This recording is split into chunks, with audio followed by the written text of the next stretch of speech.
अगला प्रश्न नोट करेंगे, सांद्र ऑक्जेलिक अम्ल।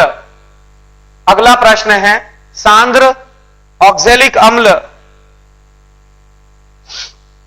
के एक नमूने के 1.2 ग्राम 1.2 ग्राम को 200 मिलीलीटर जल में घोला गया। सांद्र ऑक्जेलिक अम्ल के एक नमूने के 1.2 ग्राम को 200 मिलीलीटर जल में घोला गया, पूर्ण विराम।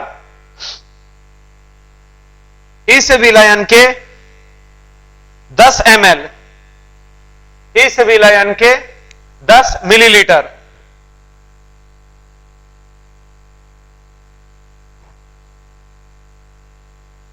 की अभिक्रिया, इस विलयन के 10 मिलीलीटर की अभिक्रिया, n मिलीलीटर की अभिक्रिया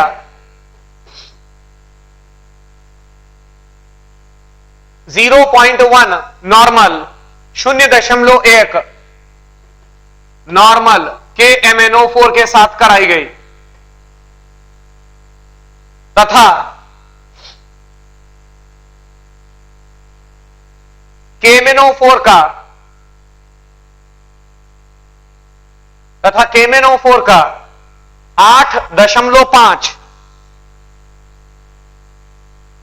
8.5 मिलीलीटर आयतन की आवश्यकता होती है तथा KMnO4 के 8.5 मिलीलीटर की आवश्यकता होती है। नमूने की ऑक्जेलिक अम्ल के नमूने की ऑक्जेलिक अम्ल के नमूने की प्रतिशत शुद्धता ज्ञात करो, प्रतिशत शुद्धता ज्ञात करो।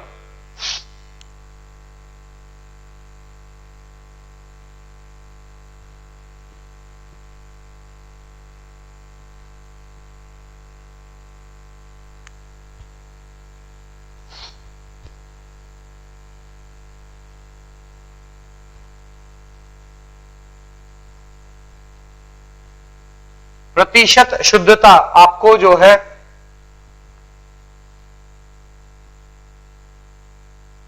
ज्ञात करनी है। अब यहां पर सारे बच्चे बोर्ड पर देखेंगे, हमारे पास सांद्र ऑक्जेलिक अम्ल है और जो सांद्र ऑक्जेलिक अम्ल है उसका 1.2 ग्राम को 1.2 ग्राम को 200 मिलीलीटर जल में घोला,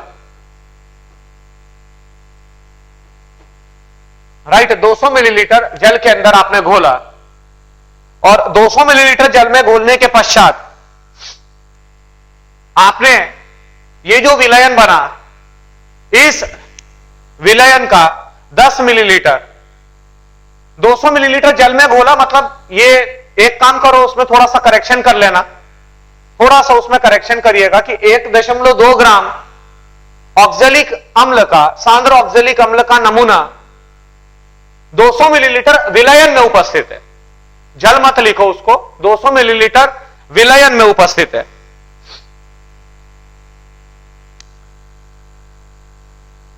(200 मिलीलीटर विलयन में उपस्थित है।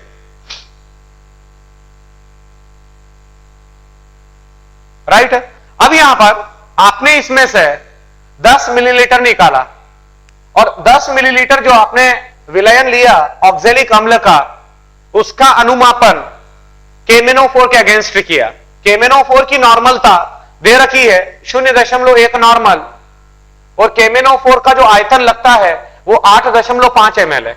KMnO4 का 8.5 मिलीलीटर लगता है। तो अब हम सबसे पहले क्या करेंगे, सबसे पहले मैं मिली इक्विवेलेंट्स KMnO4 के ज्ञात करूंगा। मैं ग्राम तुल्यांकी कॉन्सेप्ट आपको पहले बता रहा हूं। इसमें क्या होता है, ग्राम तुल्यांकी कॉन्सेप्ट का जो सबसे बड़ा बेनिफिट है, सबसे बड़ा बेनिफिट ये होता है कि आपको अभिक्रिया को संतुलित करने की आवश्यकता नहीं पड़ती है, अभिक्रिया को संतुलित नहीं करना पड़ता। तो सबसे पहले मैं क्या करूंगा, सबसे पहले मैं मिली इक्विवेलेंट्स KMnO4 के ज्ञात कर रहा हूं। मिली इक्विवेलेंट्स मतलब मिली तुल्यांकी, मिली इक्विवेलेंट्स में ज्ञात कर रहा हूं। राइट, मैं बोलूंगा milliequivalents equivalents of KMnO4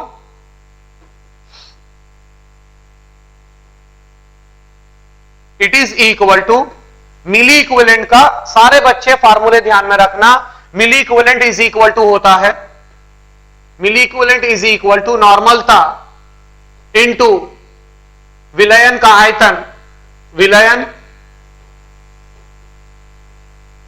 का आयतन मिलीलीटर में। Milliequivalent is equal to नॉर्मलता इनटू विलयन का आयतन मिलीलीटर में। राइट, तो यहां पर milliequivalents of KMnO4 it is equal to नॉर्मलता, KMnO4 की नॉर्मलता आपको दे रखी है 0.1, यहां पर हमने लिखा 0.1 इंटू KMnO4 का जो आयतन लगता है वो 8.5 है, अर्थात ये हो जाएगा 0.85, 0.85 milliequivalents of KMnO4, milliequivalent of KMnO4 जो लग रहे हैं ये है 0.85। अब अभी मैंने कहा कि मिली, जब आप ग्राम तुल्यांकी कॉन्सेप्ट लगाते हैं तो जिस समय आप ग्राम तुल्यांकी कॉन्सेप्ट लगाते हैं तो एक का जो ग्राम तुल्यांकी है वो दूसरे के बराबर होता है। अभिक्रिया पूर्ण तभी होगी, अभिक्रिया पूर्ण तभी होगी जब एक का ग्राम तुल्यांकी दूसरे के ग्राम तुल्यांकी के बराबर होगा। इट मींस मैं बोलूंगा milliequivalents of KMnO4, milliequivalent of KMnO4 it is equal to the milli equivalent of oxalic acid, of oxalic acid COOH whole twice। Right, milliequivalent of KMnO4 आप ज्ञात कर चुके हैं 0.85, तो यहां लिखा आपने 0.85 इज इक्वल टू, इतने ही मिली इक्विवेलेंट ऑक्सैलिक अम्ल के हो गए, मिली इक्विवेलेंट ऑफ ऑक्सैलिक अम्ल, सांद्र ऑक्सैलिक अम्ल। राइट, थोड़ा सा बच्चों है ना उसको प्रैक्टिकली सोचिए आप कि 1.2 ग्राम हमारे पास सांद्र ऑक्सैलिक अम्ल का नमूना था और यह जो नमूना है ये 200 मिलीलीटर विलयन में मौजूद है, 200 मिलीलीटर विलयन में मौजूद है।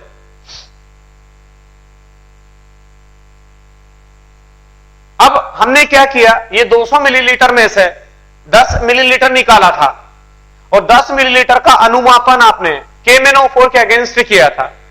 तो अब मैं क्या बोलूंगा, मैं ये बोलूंगा, ये देखिए आपने मिली इक्विवेलेंट ऑक्सैलिक अम्ल के ज्ञात किए, मिली इक्विवेलेंट ऑक्सैलिक अम्ल के बराबर 0.85, मिली इक्विवेलेंट ऑक्सैलिक अम्ल के बराबर 0.85 ये आपने ज्ञात किया, 0.85।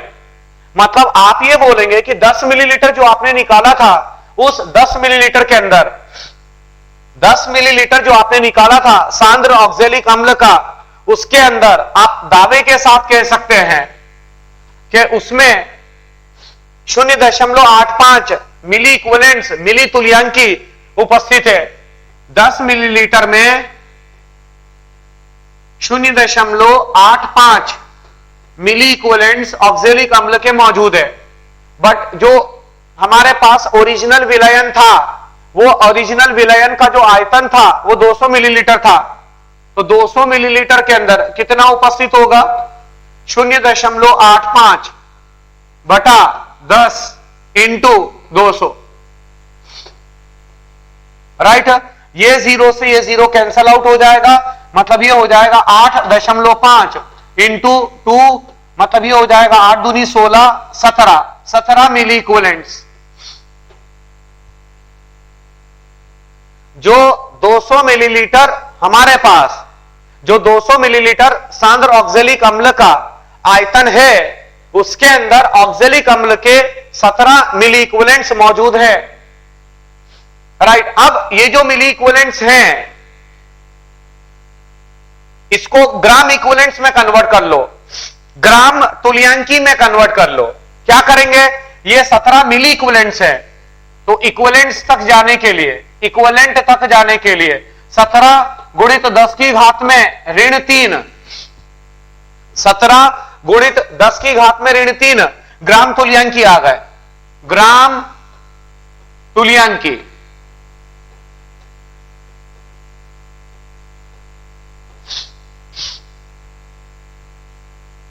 राइट, सांद्र ऑक्जेलिक अम्ल के ये आपने ग्राम तुल्यांकी निकाले। राइट, मिली, ये gram equivalents of oxalic acid, gram equivalent of COOH whole twice is equal to 17 गुणित 10 की घात में ऋण 3, ये आपने निकाले।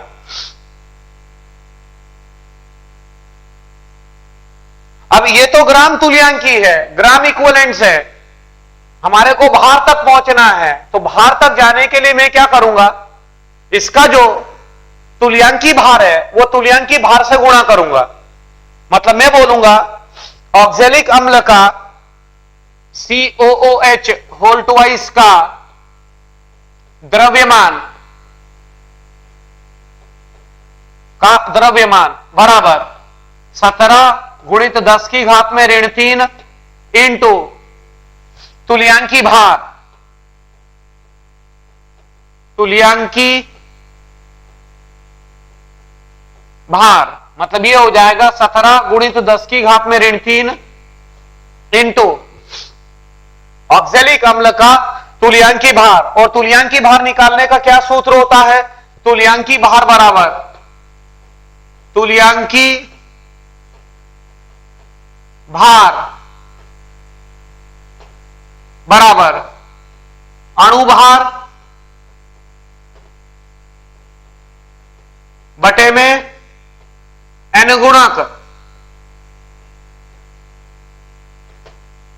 राइट, ऑक्जेलिक अम्ल की अगर हम बात करें तो ऑक्जेलिक अम्ल का जो अणु भार होता है वो कितना होगा, C2 कार्बन या O2 32 प्लस 12 44 44 प्लस 1 45 45 इंटू 2 90, मतलब ये 90 डिवाइडेड बाय जो N गुणक का मान होता है वो 2 होगा, दैट इज इक्वल टू 45, ये 45 के बराबर हो जाएगा।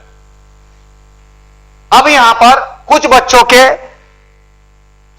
मन में ये सवाल आ सकता है कि सर ये N फैक्टर जो है, जो N गुणक है, वो N गुणक 2 क्यों लिया, वो N गुणक 2 हमने इसलिए लिया है, राइट, वो देख लीजिएगा, वो हमने इसलिए लिया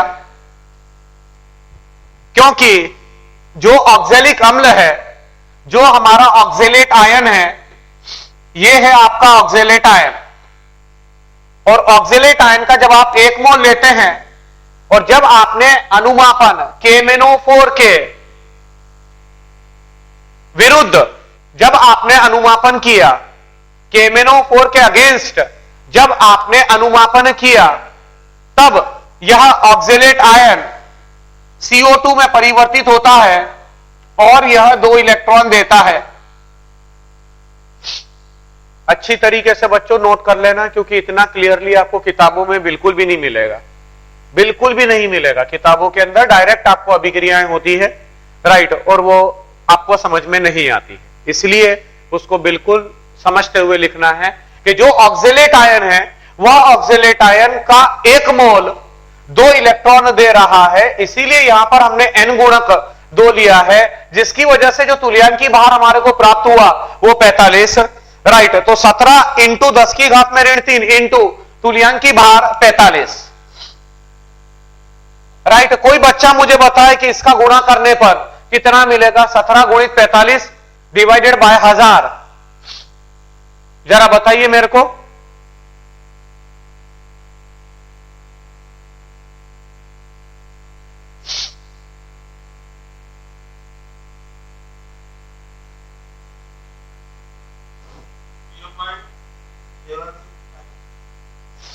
.765।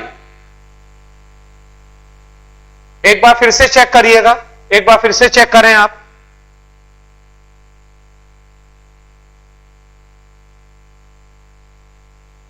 ऑक्जेलिक अम्ल का जो सूत्र है, राइट बच्चों, एक जगह पर हमने यहां पर थोड़ा सा, जो ऑक्जेलिक अम्ल है वो हाइड्रेटेड फॉर्म में है, राइट, वो डॉट ट्वाइस H2O करना पड़ेगा ना, डॉट ट्वाइस H2O। समझे आप मेरी बात को?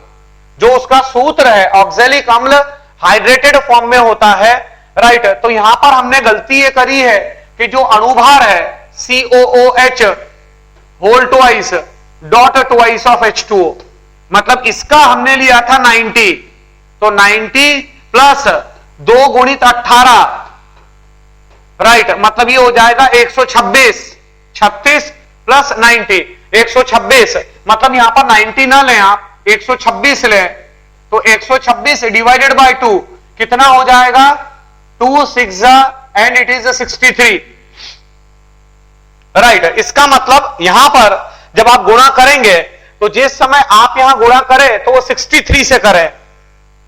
अब मुझे बताएं कितना मिल रहा है, ये 63। समझ गए होंगे मैंने क्या बताया?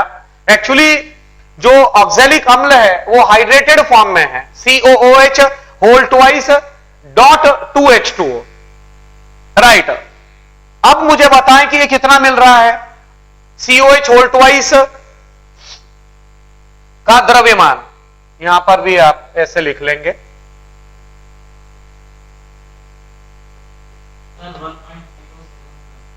1.071, ये बिल्कुल सही है, 1.071 ग्राम, राइट। अब आपको शुद्धता प्रतिशत ज्ञात करनी थी, तो शुद्धता प्रतिशत आपको ज्ञात करनी थी। देखा बच्चों, एक जरा सी गलती की वजह से वो पूरा हमारा, हमने क्वेश्चन बिल्कुल सही किया था, राइट, बट वहां अणुभार गलत ले लिया हमने। खैर, तो अब यहां पर, यहां तक तो समझ में आ गया है। अब 1.2 ग्राम था, शुद्धता प्रतिशत आपको ज्ञात करनी थी, राइट। तो शुद्धता प्रतिशत बोलेंगे, शुद्धता प्रतिशत बराबर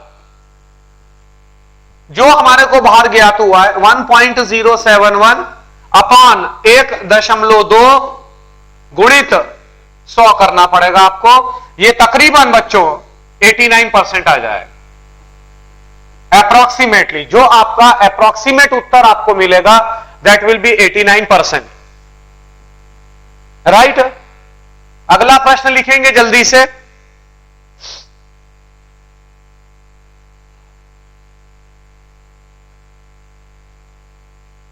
पच्चीस मिलीलीटर H2O2 के विलयन, 25 मिलीलीटर H2O2 विलयन में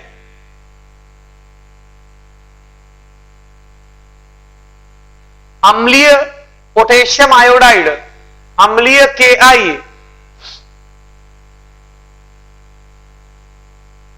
को आधिक्य में मिलाया गया, को आधिक्य में मिलाया गया। मुक्त I2, मुक्त I2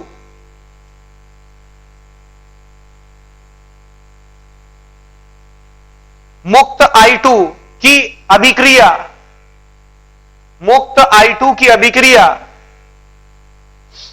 0.1 नॉर्मल Na2S2O3, Na2S2O3 के साथ जब कराई गई, Na2S2O3 के साथ जब कराई गई, तब 20 मिलीलीटर, तब 20 मिलीलीटर Na2S2O3 के विलयन की आवश्यकता होती है। तब 20 मिलीलीटर Na2S2O3 विलयन की आवश्यकता होती है। पूर्ण विराम। नॉर्मलता, नॉर्मलता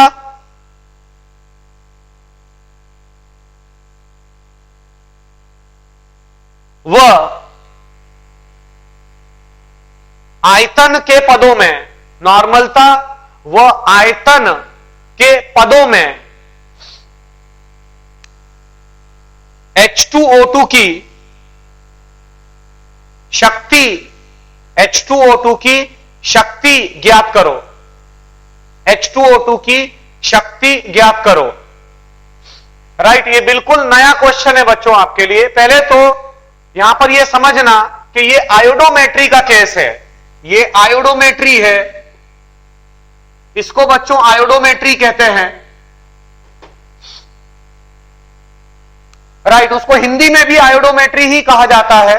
आयोडोमेट्री से मतलब यह है कि जब आप किसी ऑक्सीकारक की अभिक्रिया, सारे बच्चे समझना, यह भी रेडॉक्स अनुमापन का एक भाग है जिसको आप कहते हैं आयोडोमेट्री। आयोडोमेट्री में जब आप ऑक्सीकारक की अभिक्रिया, किसी ऑक्सीकारक की अभिक्रिया, ऑक्सीकारक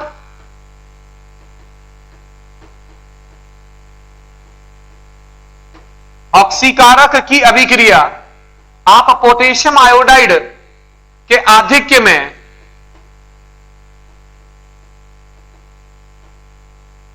करवाते हैं, तो जो आयोडीन प्राप्त होती है उस आयोडीन का अनुमापन Na2H2O3 के विरुद्ध कराया जाता है। Na2H2O3 के विरुद्ध कराया जाता है। इस पूरी प्रक्रिया को आयोडोमेट्री कहा जाता है, उसको आयोडोमेट्री कहते हैं। आपसे कोई परिभाषा नहीं पूछेगा, कोई भी आपसे परिभाषा नहीं पूछना है। राइट, अब यहां पर एक बार प्रश्न को पढ़ लें आप, एक बार प्रश्न को पढ़ लीजिए आप। हां बच्चों, अब यहां पर जो है 25 मिलीलीटर आपने H2O2 लिया था और 25 मिलीलीटर जब H2O2 की अभिक्रिया पोटेशियम आयोडाइड के आधिक्य में कराई गई, तो जो आयोडीन रिलीज हुई, जो आयोडीन निकली, उस आयोडीन को हमने Na2H2O3 के साथ अभिक्रिया करवाई गई। 0.1 नॉर्मल Na2H2O3 के साथ अभिक्रिया कराई गई और हमने ये देखा कि Na2H2O3 का 20 मिलीलीटर लगता है, 20 मिलीलीटर विलयन Na2H2O3 का लगता है। आपसे ये पूछा जा रहा है कि Na2H2O3 की नॉर्मलता व आयतन में शक्ति ज्ञात करें, उसकी शक्ति ज्ञात करें आयतन के रूप में। राइट, तो अब यहां पर क्या है, सबसे पहले तो हमारे को एक काम करें, आप अभिक्रिया को लिख लें तो ज्यादा अच्छा रहेगा।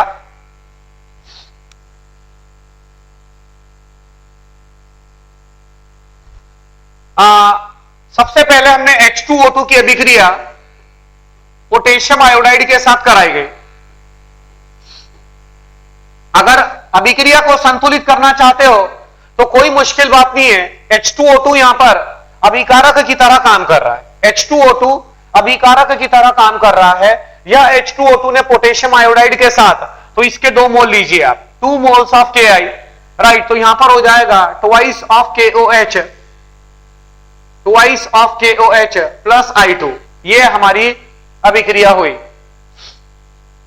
H2O2 plus twice of Ki देता है twice of KOH plus I2। Right, गौर ध्यान रखिएगा कि जो H2O2 का विलयन है, जो H2O2 का विलयन आपको दे रखा है वो 25 मिलीलीटर है। राइट, अब यहां जो आयोडीन निकली है, मुक्त हुई है, उसकी आपने अभिक्रिया, ये जो मुक्त आयोडीन है उसकी अभिक्रिया आपने Na2H2O3 के साथ करवाई।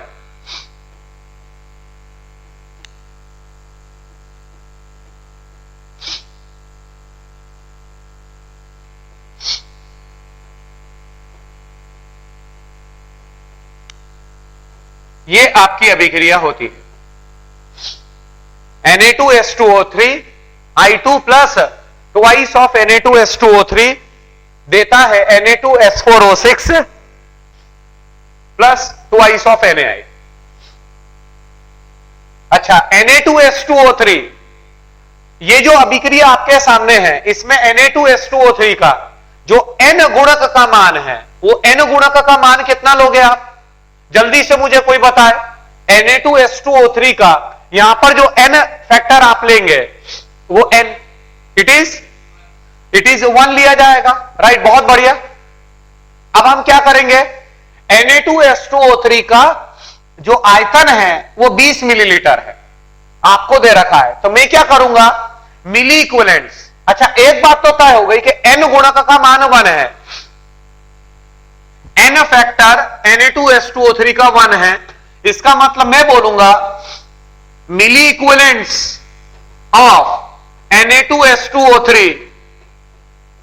it is equal to the millimoles of Na2H2O3,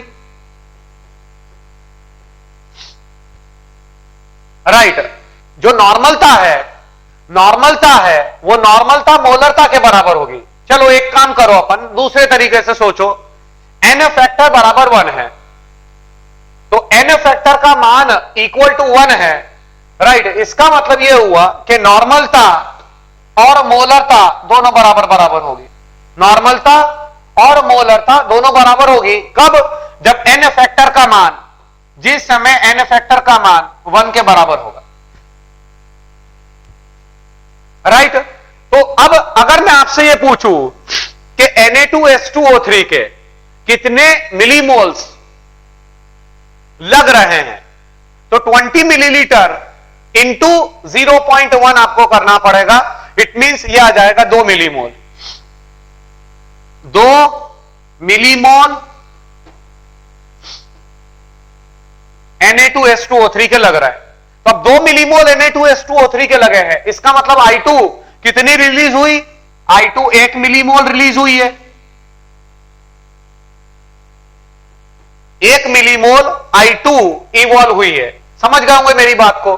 तो यह I2 कहां से रिलीज हुई, यह I2 कब रिलीज हुई, जब H2O2 की अभिक्रिया, हाइड्रोजन पेरोक्साइड की अभिक्रिया आपने पोटेशियम आयोडाइड के साथ कराई। जब H2O2 की अभिक्रिया पोटेशियम आयोडाइड के साथ आपने कराई,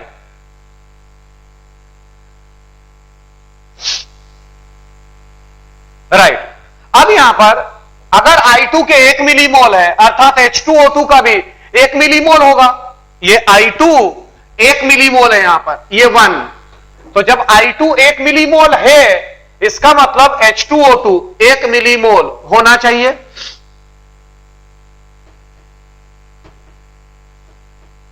H2O2 1 मिलीमोल रहेगा, राइट। बात समझ में आ रही होगी आपको, राइट। अब H2O2 का बस हो गया काम आपका हो चुका है।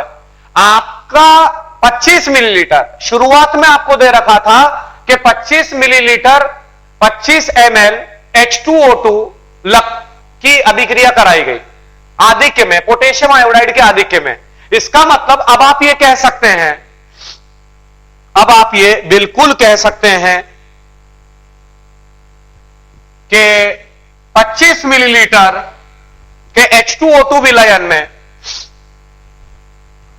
25 मिलीलीटर के H2O2 के विलयन में 1 मिलीमोल H2O2 उपस्थित है।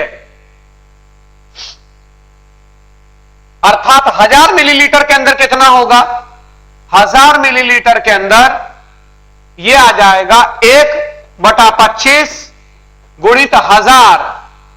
इसको सॉल्व करेंगे तो ये 40 आ जाएगा, 40 मिलीमोल और 40 गुणित 10 की घात में ऋण 3 मोल। और प्रति लीटर विलयन में मोलों की संख्या, प्रति लीटर विलयन में मोलों की संख्या को मोलरता कहा जाता है। अर्थात मोलरता आपने ज्ञात कर ली 0.04 मोल प्रति लीटर। बट हमारे को नॉर्मलता ज्ञात करनी थी। नॉर्मलता, तो नॉर्मलता क्या होती है, नॉर्मलता इज इक्वल टू मोलरता इंटू n गुणक। ये सूत्र मैंने आपको दे दिया है बच्चों। नॉर्मलता इज इक्वल टू मोलरता इंटू n फैक्टर, राइट। मोलरता है 0.04, राइट। n गुणक का मान, जल्दी से कोई बच्चा बताए कि n गुणक का मान कितना होगा H2O2 के लिए। H2O2 के लिए ये जो अभिक्रिया आपके सामने लिखी गई है, इस अभिक्रिया में H2O2 के N गुणक का मान कितना होगा?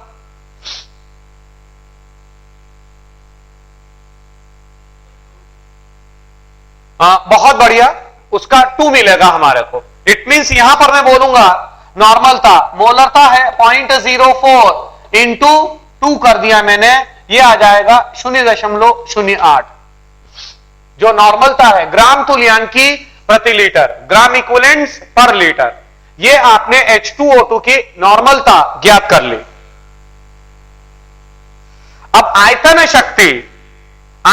शक्ति भी आपको ज्ञात करनी थी यहां पर, राइट। तो मोलरता का मैं सहारा लूंगा, यहां पर आपका आयतन शक्ति भी ज्ञात करनी थी। उसके लिए मैं क्या करूंगा, अभिक्रिया देखना बच्चों, ये बिल्कुल नई चीज है आपके लिए। आयतन शक्ति तक जाने के लिए मैं क्या करूंगा वो देख लेना। मैंने एक अभिक्रिया आपके सामने लिखी, आयतन शक्ति हाइड्रोजन पेरोक्साइड की जब जब आपको ज्ञात करनी होगी तो आप यह अभिक्रिया लिखेंगे जो मैं आपके सामने लिख रहा हूं।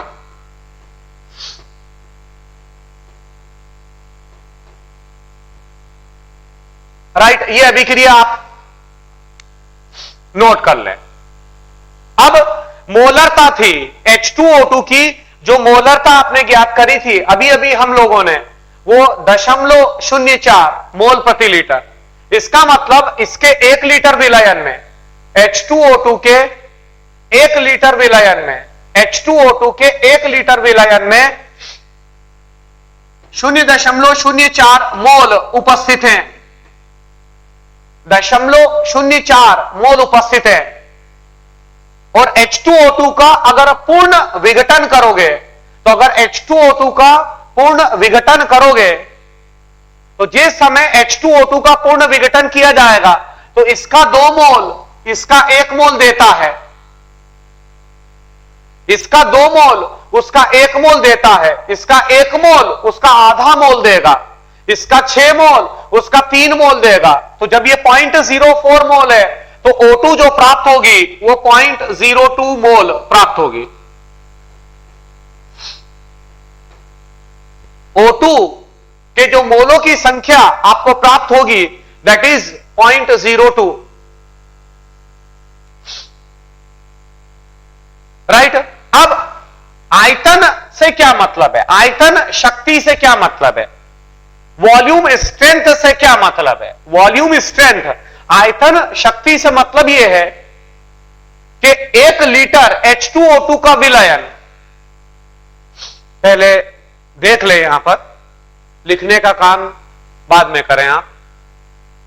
H2O2 का जो 1 लीटर विलयन है वो H2O2 का 1 लीटर विलयन O2 का कितना आयतन मानक ताप वो दाब की अवस्था पर देता है, STP पर, वह H2O2 का आयतन शक्ति आ जाएगी, राइट। वॉल्यूम स्ट्रेंथ हमारे को मिलेगा।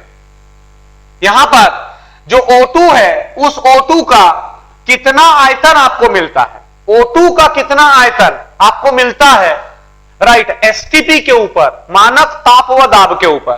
तो O2 के मोलों की संख्या आपने ज्ञात करी, O2 के मोलों की संख्या 0.02 है, अर्थात O2 का आयतन, O2 का आयतन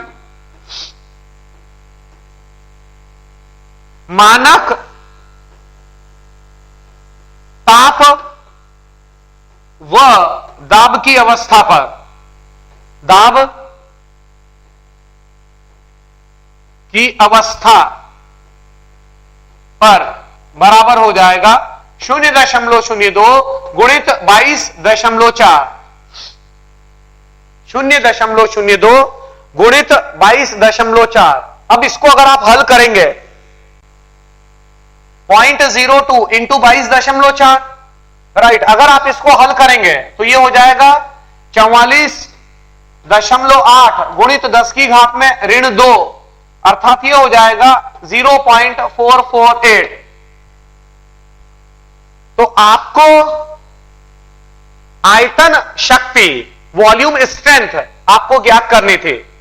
तो इसका जो 1 लीटर विलयन है H2O2 का जो 1 लीटर विलयन है, H2O2 का जो 1 लीटर विलयन है, वह 1 लीटर विलयन का जब आप पूर्ण विघटन करोगे, जिस समय आप उसका पूर्ण विघटन करोगे, तो O2 मानक ताप व दाब की अवस्था पर, मतलब STP के ऊपर, एट STP हमारे को जो आयतन प्राप्त हो रहा है वो 0.448 है। इसका मतलब H2O2 का जो आयतन शक्ति है वो 0.448 हो जाएगी। तो दो आपसे प्रश्न पूछे गए थे, नॉर्मलता पूछी गई थी, नॉर्मलता आपने निकाली 0.08, और दूसरा आयतन शक्ति पूछी गई थी, तो आयतन शक्ति आपने ज्ञात करी 0.448। राइट बच्चों, यही टॉपिक हमारा अगली कक्षा में भी चलेगा। राइट, आज इतना ही। That's all for today.